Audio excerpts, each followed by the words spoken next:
Hello, everyone. It's Louisa Jewell, and welcome to the Science of the Good Life. And I'm here today with Lisa Dadd, and she is the author of an amazing new book called Finding Fabulous, Paving the Path Between Paycheck and Passion. And I'm really thrilled for her to be here because she has some excellent information to share with regards to how to be successful when you are going after your dreams or a really big goal for yourself. So, Lisa, thank you so much for being here. It's wonderful to have you. Thank you for having me, Louisa. It's wonderful to be here. Great. Well, when we were talking about what you discovered in some of the interviews that you did for the book, I was just so excited to share that with the people who listen to my video blogs and the people that are in my network. And so I really am excited about you sharing this idea with them. So tell us a little bit more about some of these interviews you did and what came out of that. Yeah, sure. Thanks, Louisa. So the book really started for me when I was going through a major transition myself and walking away from a corporate career. And I had this curiosity and this desire to know, how is it that some people settle and stay in sort of miserable jobs or uncomfortable situations? And all of a sudden I kept meeting all these other people that were going after their dreams and kind of really transitioning from, you know, transitioning into what they really wanted to do with their lives. And so I was really curious as to what was the difference. Like, what was this little secret sauce or key ingredient that had people actually, first of all, have the courage to go do that, but then also ultimately be successful in finding it. So hence the title, Finding Fabulous, was like going from, life is okay, but how do we find something more fabulous? And, I sort of started to see all these common threads weaving between the stories of these individuals. And I purposely interviewed ordinary individuals. We can all look at the Richard Bransons, Oprah Winfrey's, Steve Jobs, and say, wow, look at the success and lives that they've created. But sometimes it's hard to relate to, when you're thinking, I'm nowhere near those people. So what do the average everyday people do to make them successful and go get this fabulous life that they're looking for? Yes. So, yeah. And that's where our conversation started. I had kind of distilled it down. And when I sent you that blog post that I created, talking about the fact that I think all of us need a board of directors. I call it our personal board of directors. And I distill it down to sort of three key points or learning that I gained from interviewing all of these people. And so what is a personal board of directors? Well, so these are people I think to have on your team. And, in my book, I talk about a wider team and how to create a support system around you, because certainly you can't do this alone. You need a lot of different people in your corner. And so I discuss that a little bit more in my book. But specifically, when I talk about the personal board of directors, I'm actually talking about the mindset. I realized that the more I interviewed people, the more I realized they had very similar circumstances and situations as other people that were stuck. So they had, the same challenges. They had bills to pay. They had kids to feed. They had, self-doubt and things to overcome. So if they had a lot of similar circumstances, what was it that was different? And I realized it was their mindset and their approach to what they were doing. Mm. Okay, so your personal board of directors is more you and what you're saying to Yeah. yourself and how you're encouraging yourself really in your own mind. Is that it? Yes, it is, exactly. And it's not to discount the fact that we need external support as well, Right. but it starts with us. It starts with me. If I want to find more fabulous in my life, I get to show up differently. I get to approach life differently. And, well, we can go through the board of directors. It sort of Okay, explains it a little bit if you want to do that. perfect. Let's do that. So I know with your blog post, choosing the three most important members of your personal board of directors. So who is the first important member of my personal board of directors? Okay, so I start with the COO, or the Chief Operating Officer, is what Ms. Why I Want. Ah, So yes, and I know you hear a lot, in psychology, in personal growth, you hear a lot about being clear on what you want. And I think it's important to take it to that next level. So obviously we need to know what we want, but I think it's more important to know why we want it. Sometimes what we want often what we want changes and evolves over time. But really understanding why you want things gives it a stronger emotional connection and understanding for you that is important as you're moving forward. To have that stamina and that energy to keep going is not just that I want to live in a big mansion someday. The question is why? Why is that important to you? Yeah. I wanted a cottage, not for an investment, not so I could have a status of any sort. I wanted a place where my family and friends could gather, have fun, enjoy each other. And so the why of that is really what got me, having a cottage many more years before I thought I would have one, is because I was attached to the experiences that I was going to have once I had that cottage. Right, right. And for us in positive psychology too, the want is so important because that connects us to meaning and purpose. And purpose is such a motivator. When you're really passionate Yeah. and about something, you're definitely going to be more motivated. Exactly. And I'm glad you brought that up with purpose, because certainly this goes far beyond material things, as I mentioned, a cottage. But certainly, as you understand, sometimes people are stuck in their jobs because they'll say, I don't know what I want to do. I don't know what my purpose is.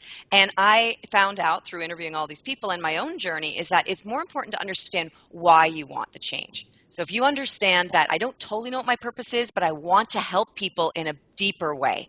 I want to be connected with what I want to do for a living. I want to be able to express myself creatively. That why gets you going. Yes, nice. Okay, good.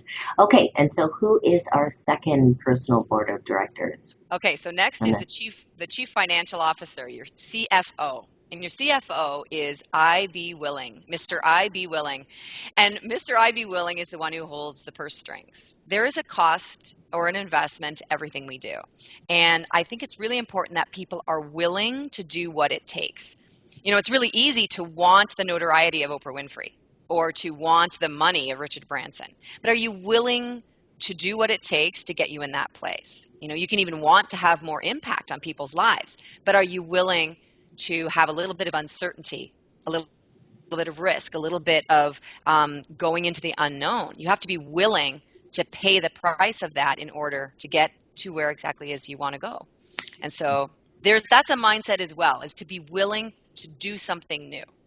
well, and I think too, it's, willing to risk failure too. When you go out and do something new, you're not going to be perfect at it. You might fumble at Yeah. it. And to be able to say, what, I'm going to take that risk because it's worth it, because I really Yeah. want this thing. And I find too that I have goals and I have certain things that I want to accomplish in the year. And then I even go back to scheduling. Okay, so when am I going to make that happen? Like you've finished your book, and we met over a year and a half ago at that writing retreat at Marcy Shimoff's. Yeah. Was it? No, it was Janet Janet Atwood's house. Janet Bray Atwood's house. Yep. Right, right. And then, and I'm still writing my book. And I realized that the only way I was going to make it happen is if I sat and actually scheduled out when I was going to be writing this. And I found that going away is what did it. So it's willing, but then also that you're making the concrete plans to make it all happen. And I think that's part of the willing. Yeah, and I think anybody out there that's feeling really stuck and overwhelmed by what they are maybe assuming they would have to give up or they would have to do to get where they're going, I would offer some advice that you don't only have to be willing to take the first few steps, because the more you take steps and start to actually gain some momentum and progress toward it is what you want, you become clearer with what you want, you become more willing to do what it takes. So, initially when you decided to write a book, you were willing to put some time aside to write a book. But I would imagine as you got more into the process and you started to understand the value it could have for the people that would read it, you eventually built up to, I'm willing to fly to Italy and take a month off to immerse myself into writing it. You may not have been willing to do that the first day you decided to write your book, but as you go down that path toward it, I find anyway with myself, and I've heard from the people I've interviewed, that the willingness actually opens up even more and more. Yes.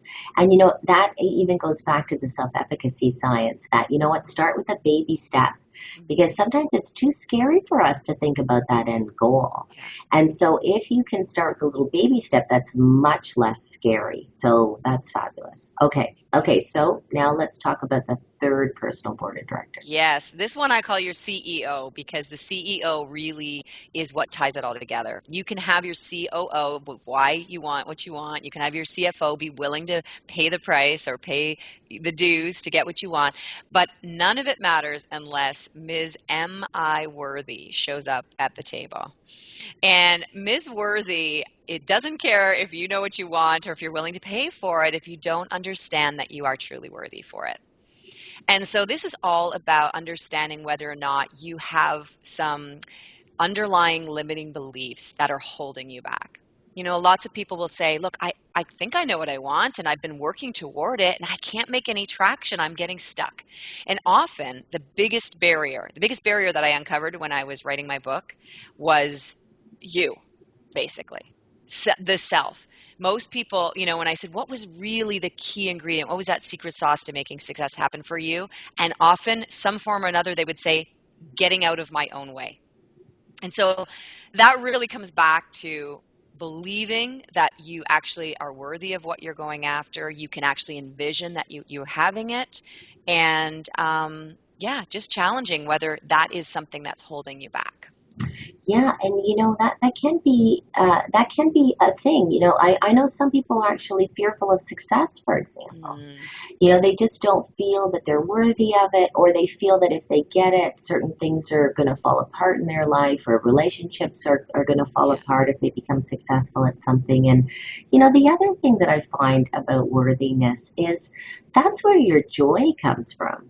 You know, Mm. when you have this feeling of self-worth around what you're doing, you're just joyfully working at it every day. When you never feel worthy, it seems kind of empty, doesn't it? Yeah. And again, I think to offer people out there that are feeling stuck and saying, okay, well, I don't feel worthy, what do I do? Is to start working on that and know that it's so common that it might creep back in throughout your path. Everyone at some point feels, is this good enough?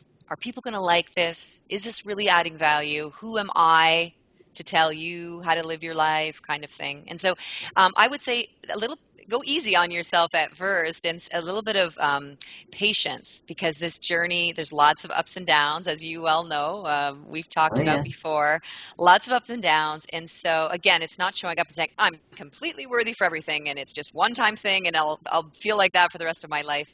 I would say, again, to have some patience with the journey and just be more aware of whether or not you're holding yourself back with that thought. Okay, great. Yeah, Wonderful. And I'm sure you talk about this more in your book. I do. Yes. Okay, so tell us more. Tell us again. Let's see the book. Let's Yep, see the book yep. again. So Here tell it us again is. what. Give us the title and where we can find it. Sure, it's called Finding Fabulous, Paving the Path Between Paycheck and Passion. And you can find it on Amazon, on Amazon.com or Amazon.ca. I think it's even in Europe as well. And yeah, that's the best way to find it. You can also go to my website, lisadad.com, and there's a direct link to And the book there as well. we'll have a link to your website too, then, Lisa. Yeah, All right. great. Fabulous. Well, thank you so much. I love those three personal CEOs. So important to accomplishing your goals and to going after your dreams. So, Lisa, thank you so much for being here. We really appreciate it. Thank you, Louisa. It was fun. Okay. See you.